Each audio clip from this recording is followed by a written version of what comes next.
Um, Good morning. Kagigising lang 7:30 ng 9/11. At naisip ko lang 'to, yung kung saan tayo maglalagay ng hedge mode entry. So, nakita ko dito paano ako nag-end up diyan. Bale, eto kasama dito yung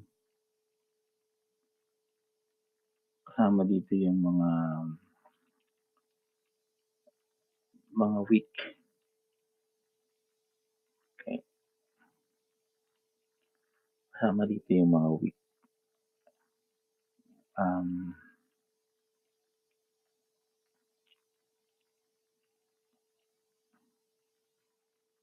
'Yan, measurement 'yan kasama yung mga week. Para masama yung mga week, etong i-choose mo, 'tong high low. 'Yan i-choose mo para masama yung mga week.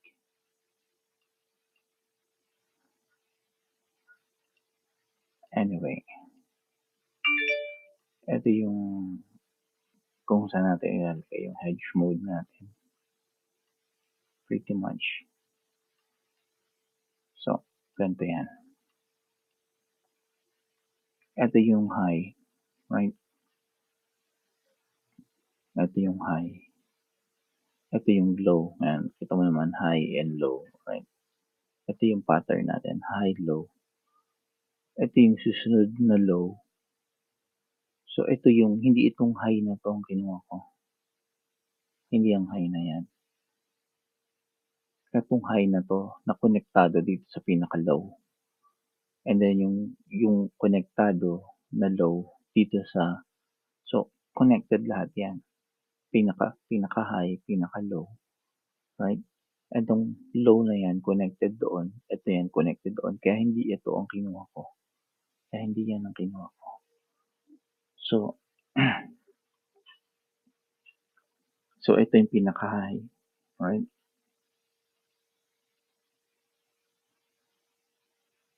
And pinaka-high. Ito yung pinaka-low na, ito yung pinaka-low. Yan. Yung pinaka-low connected doon, connected dyan, and then yan connected dito. Kaya hindi tayo nag-end up na kunin yan. So, paano natin kukunin yung hedge mode? Bali, ito, ipa-parallel mo, right? Kukunin dito.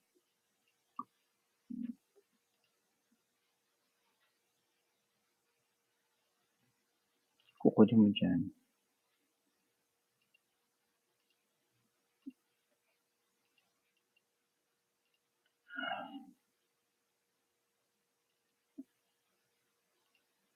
Kukunin mo dyan. And then, ito, dito kasi nag-uumpisa yung, ito yung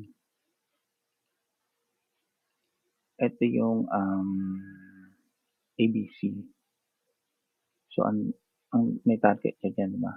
Pero yung isa, ito naman, ito, pwedeng maging dito, right?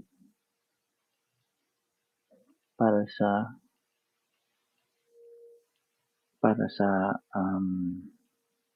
Elliot. So, kung i-extend mo to,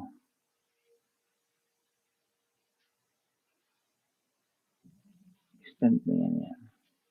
Dito sila nag-meet. Ayan ang gagawin nating hedge mode. Itong area na to. Yan ang hedge mode entry natin.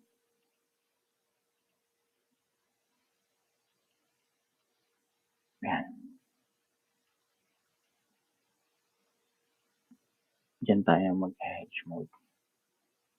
Kung saan silang dalawa, kalahati nilang dalawa. Yan ang gagawin nating hedge mode.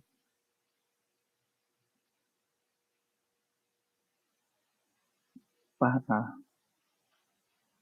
safe ka. H. H. Yan. Yan ang entry mo ng hedge mode. Right? So, kung ang market na go up, May time ka pa mag-go down. May time ka pa. Alam mo kung kailan ka mag-release. Pag nalagpasan nila itong support or resistance, or pag nakabuo na sila ng something, it's up to you. Right? Kasi ito, ABC, ito ang target niya.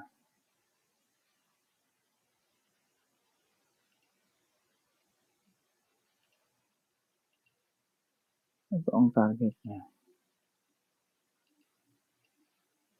Ito ang pullback niya. 25 supposed to be. So, hindi na sunod. Somewhere around here. Yan. Yan ang pullback dapat niyan. Somewhere around pullback 25 or yung measure dito nag-break. Dito na-break. Right? Dito na-break. So, itong linya na to. So, from here,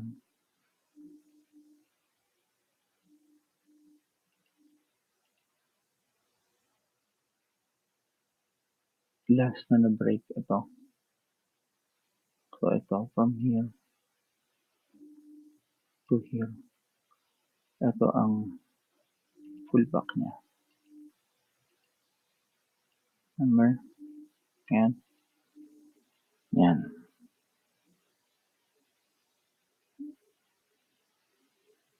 Last na na-break. So,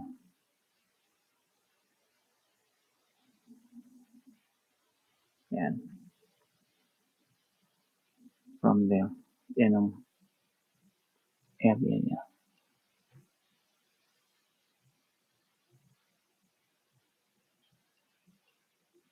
Pwede ka nang mag-entry dyan ng pababa kung ayaw mo mag-hedge mode. Kung sa pataas naman, ito,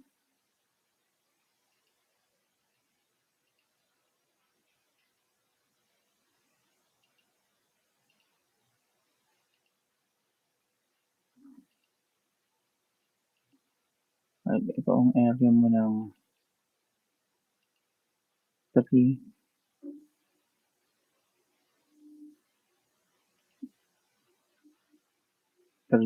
leg 3.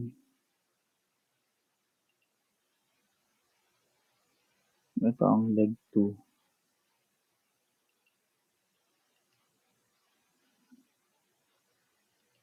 Alon tight no? Support.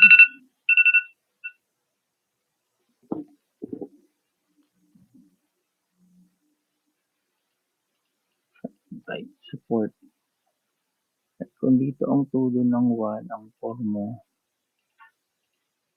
starts to be right here, which is tinamaan niya na yun. So, tight na tight to.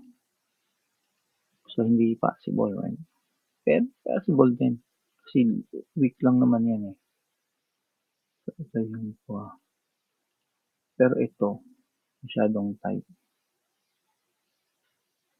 Nasa ng 1. Ito ang 1 mo eh. Masyado masikip. 1. So, pag drawing na ito, bali dito, 1, 2, 3, 4, then 5. Yan.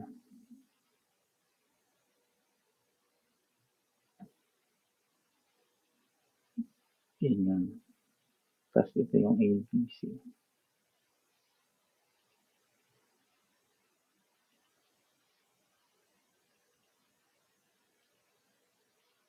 A,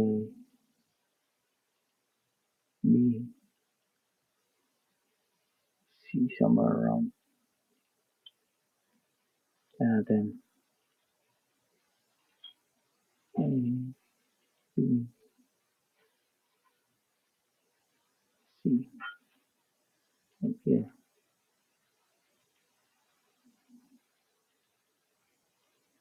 Yan. Ang hedge mode ito.